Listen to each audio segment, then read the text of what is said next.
وہ کمرے سے باہر نکل کر کچن کی طرف جا رہی تھی جب اس نے ماہنور کی آواز سنی۔ وہ سن روم سے نکل کر اس کی طرف آ رہی تھی۔ سمل نے کب قریب سے گزرتے بٹلر کو تھما دیا اور اس کی جانب دیکھنے لگی۔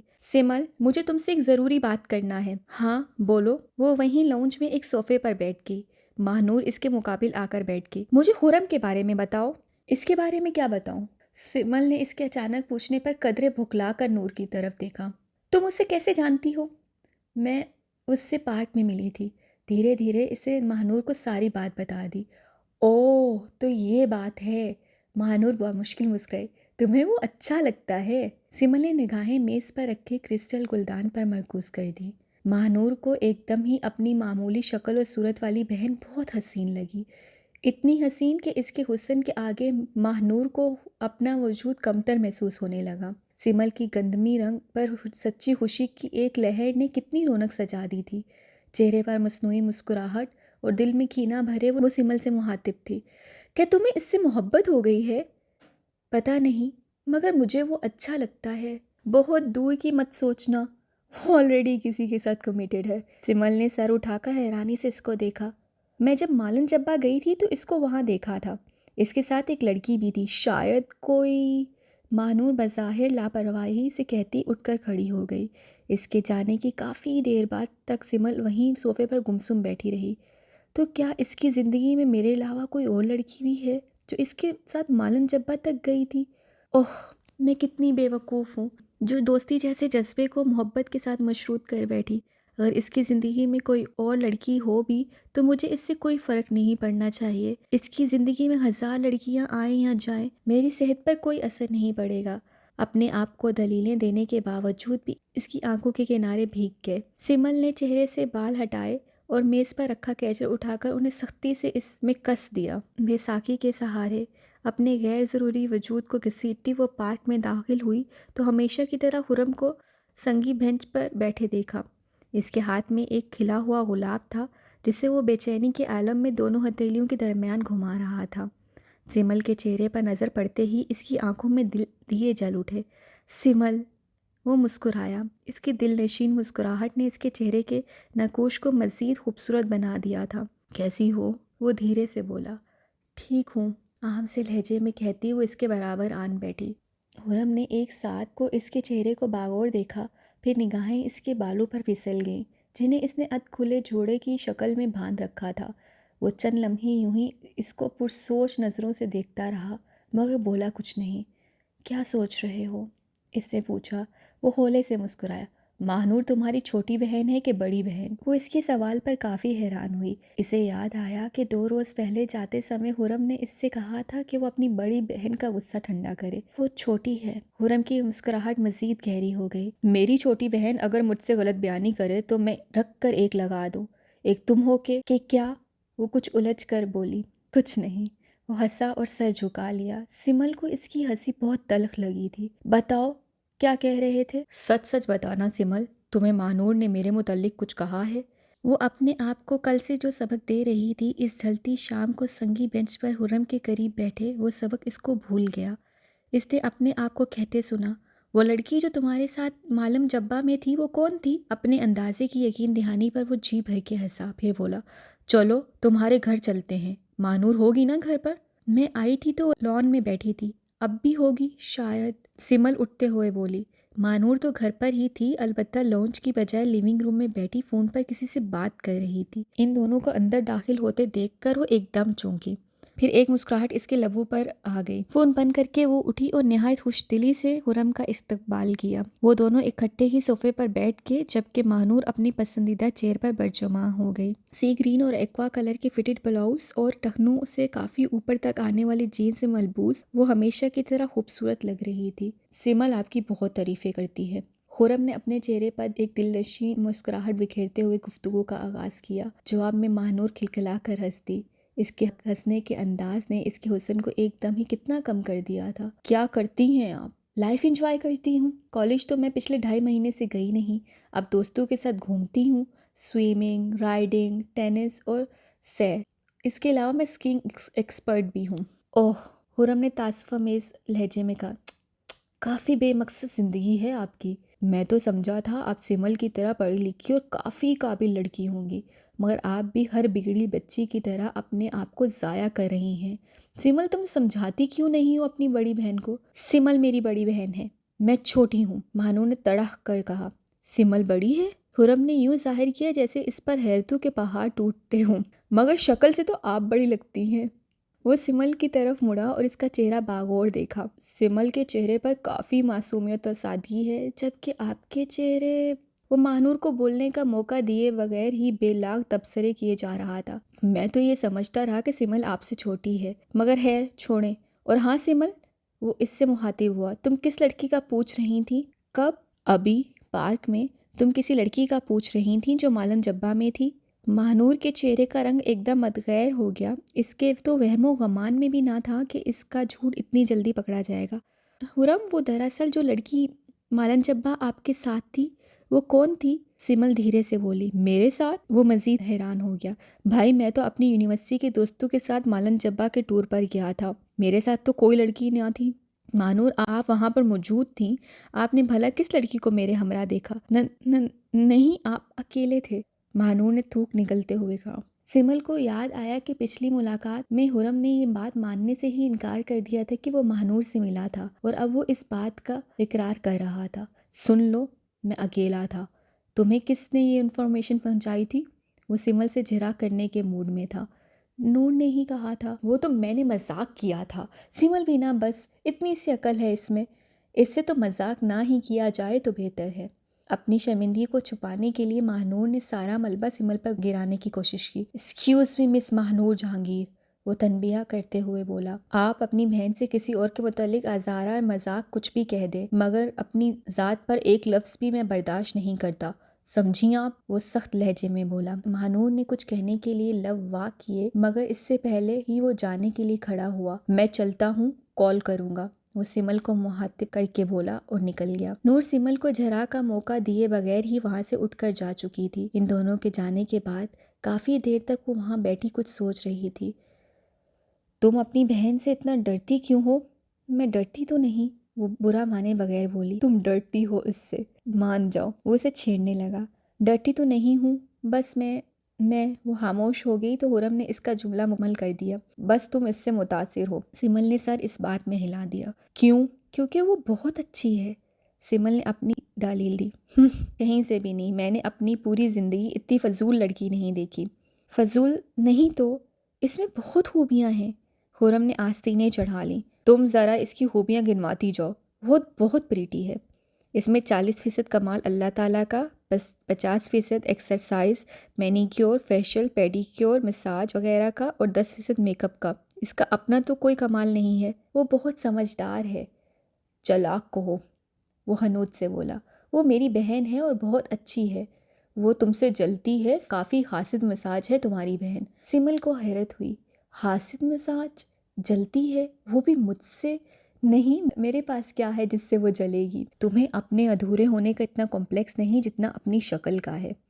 تم سمجھتی ہو وہ بہت خوبصورت ہے تو وہ بہت سپیریئر ہے، اور تم باقول تمہارے بدصورت ہو تو تم کم ہوگی۔ میرے نزدیک تم دنیا کی حسین ترین لڑکی ہو۔ پلیز سمل، دنیا کو فیس کرنا سیکھو، اپنے آپ کو چینج کرو۔ تم خود کو اہم سمجھو گی تو دوسروں سے اپنی اہمیت منوا سکو گی۔ تم آج بہت ہینسم لگ رہے ہو۔ اس کی تقریر کا یہی جواب تھا سمل کے پاس۔ میں ہینسم نہیں، ٹھیک ہی ہوں، بہت سی خامیاں کمزوریاں مجھ میں بھی ہیں۔ تم بہت مشکل باتیں کرتے ہو، میرے سر سے گزر جاتی ہیں، کبھی کوئی آسان بات بھی کیا کرو، وہ احتجاجاً بولی۔ زندگی میں آسانیاں ان لوگوں کو ملتی ہیں جو منہ میں سونے کا چمچہ لے کر پیدا ہوتے ہیں، ہم جیسے 14 گریڈ کے افسروں کے بچوں کو نہیں، وہ تلخ لہجے میں بولا۔ میرے ابا نے ساری زندگی ایمانداری سے کام کیا، کبھی ہمارے منہ میں حرام کا رزق نہیں ڈالا۔ اب ان کے وفات کے بعد ہمیں ان کی پینشن کا جائز روپیہ بھی نہیں مل رہا۔ میں صرف MBA ہوں، لمس کا نہیں بلکہ عام سے ادارے کا۔ بھلا کون جاب دے گا؟ اگر میں اکیلا ہوتا تو اور بات تھی، مگر مجھ سے چھوٹی 5 بہنیں اور بھی ہیں جن کی شادیاں بھی مجھے ہی کرنا ہے، جبکہ میرے پاس تو اتنی رقم بھی نہیں کہ… بولتے بولتے اس کا سانس بھول گیا تھا، وہ مسلطن خاموش ہو گیا۔ تم نے پہلے کبھی نہیں بتایا کہ اتنے مسائل کا شکار ہو۔ اچھا یہ بتاؤ، فی الحال تمہارے پاس کوئی جاب نہیں ہے کیا؟ نہیں، خرم نے سر جھکا لیا۔ تمہارا میجر سبجیکٹ کیا تھا؟ وہ سوچتے ہوئے بولی، ہوٹل مینجمنٹ، مگر کیوں؟ پھر تو کوئی مسئلہ نہیں ہے، ڈیڈ کے کئی بزنسز ہیں، وہ ہوٹلز کے بزنس میں بھی ہیں، میں ڈیڈ سے بات کرتی ہوں، تمہیں ان کے کسی بھی ہوٹل پر آسانی سے جاب مل جائے گی۔ سفارش کیا؟ وہ حیرانی سے اس کو دیکھنے لگی۔ سوری، میں شارٹ کٹ پر بھروسہ نہیں کرتا، مجھے سفارش والی جاب نہیں چاہیے۔ اس سے سر جھٹکا۔ تم غلط سمجھ رہے ہو، میں یہ نہیں کہہ رہی کہ میں تمہیں ڈائریکٹر جنرل مینیجر لگا دوں گی، ڈیڈ میرٹ پر جاب دیتے ہیں، میں ان سے بات کروں گی کہ تم اس بات کو چھوڑو، مجھے کسی کا فیور نہیں چاہیے، مجھے اپنے آپ پر بھروسہ ہے، میں محنت کر سکتا ہوں۔ تم کیا کرنا چاہتے ہو؟ میں بہت کچھ کرنا چاہتا ہوں، میں ہوٹلز کے بزنس کا گاڈ فادر بننا چاہتا ہوں، وہ پرعزم لہجے میں بولا۔ تم کیمونیز بننا چاہتے ہو؟ تم دنیا میں 22,000 ہالیڈے ان کھولنا چاہتے ہو؟ نہیں، میں چاہتا ہوں لوگ کل کے نوجوانوں سے پوچھیں کہ تم خرم زائد بننا چاہتے ہو؟ میں 100 ہوٹلز کی ایک چین بنانا چاہتا ہوں، میں دنیا فتح کرنا چاہتا ہوں۔ اس کی آنکھوں میں ایک چمک تھی۔ خرم، تمہیں پتا ہے تمہاری آنکھوں میں کیا ہے؟ کیا؟ تمہاری آنکھوں میں جگنو ہے۔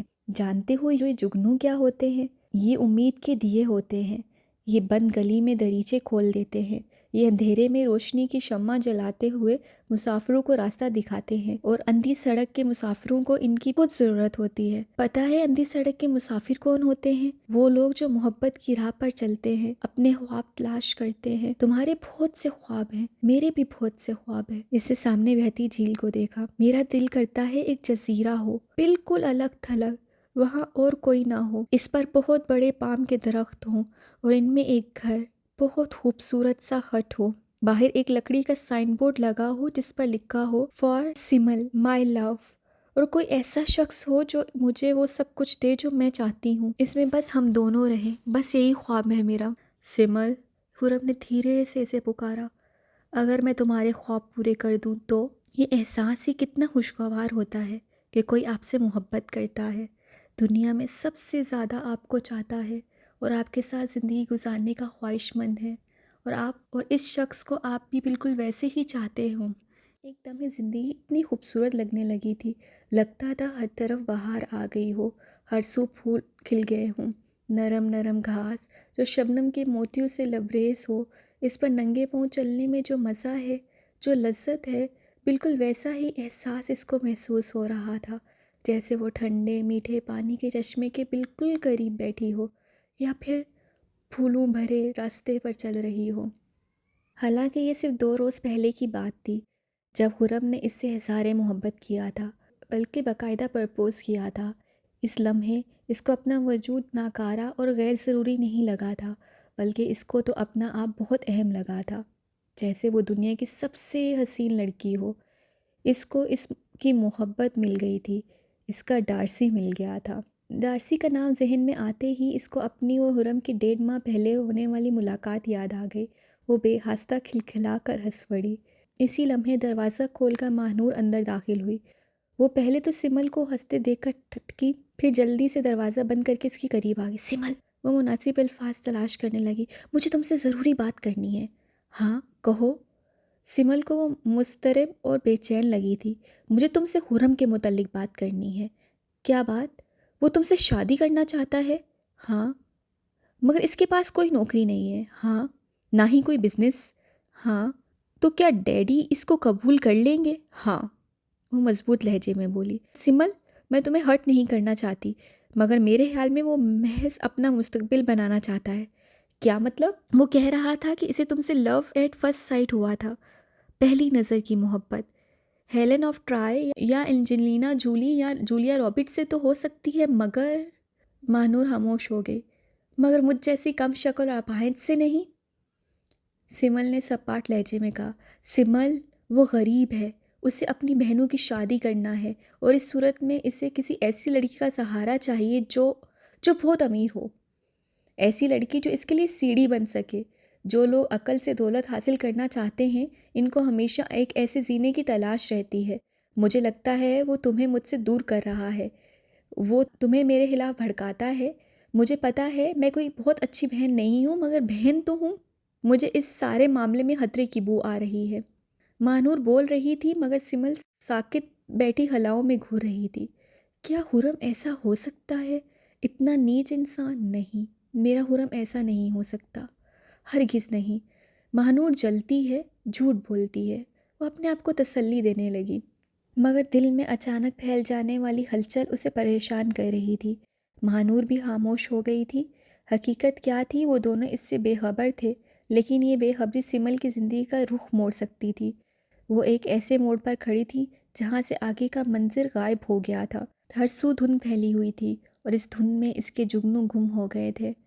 سمل، ہو سکتا ہے میں غلط کہہ رہی ہوں، ہو سکتا ہے وہ واقعی اچھا انسان ہو، مہانور نے تذبذب کے عالم میں کہا۔ لیکن مجھے کیسے پتا چلے گا؟ وہ بامشکل بول پائی۔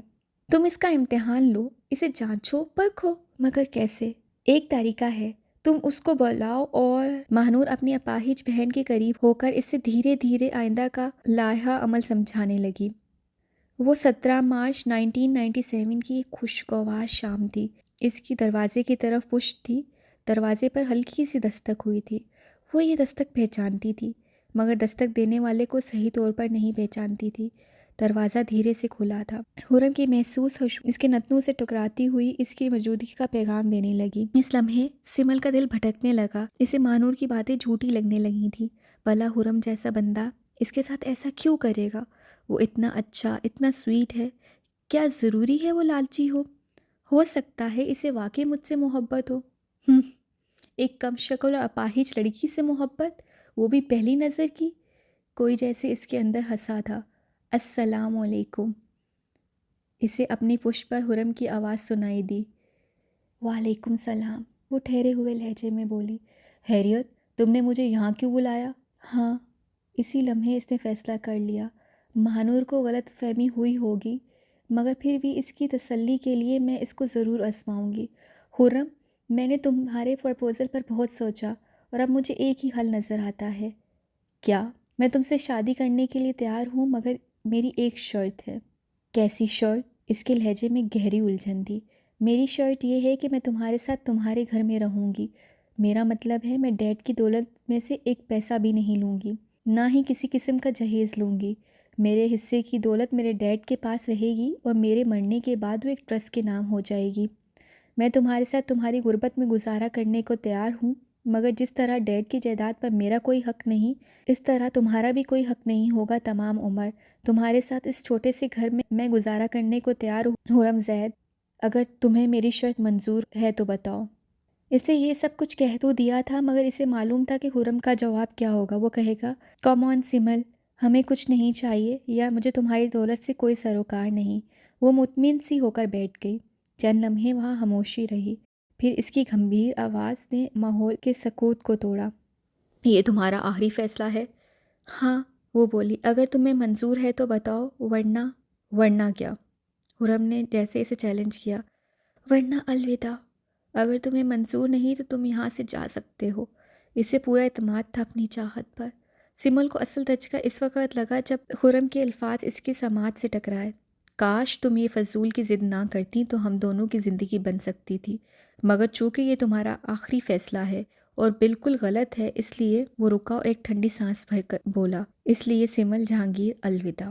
وہ یہ کہہ کر رکا نہیں، بلکہ مڑا اور تیز تیز قدم اٹھاتا ہوا دروازہ کھول کر باہر نکل گیا۔ سمل نے اس کے جانے کا انتظار کیا، اور جب اس کو یہ یقین ہو گیا کہ وہ گھر جا چکا ہے تو وہ اٹھی اور بیساکھی کے سہارے چلتی ہوئی کمرے سے باہر نکل آئی۔ اس کا رخ کچن کی جانب تھا۔ کچن میں پہنچ کر اس نے ادھر ادھر دیکھا، وہاں کوئی نہیں تھا۔ وہ اطمینان سے چلتی ہوئی کرسی کھینچ کر بیٹھ گئی اور بیساکھی دوسری کرسی کے سہارے ٹکا دی۔ اسے پتا تھا اسے کیا کرنا ہے، وہ کام جو اسے بہت پہلے کر لینا چاہیے تھا، مگر کوئی بات نہیں، ابھی اتنی دیر نہیں ہوئی تھی۔ اس نے میز کے عین وسط میں رکھے سٹینڈ سے سب سے تیز دھار والا چاقو اٹھایا، نہایت بے دردی سے اپنی کلائی کی رگ کاٹ دی۔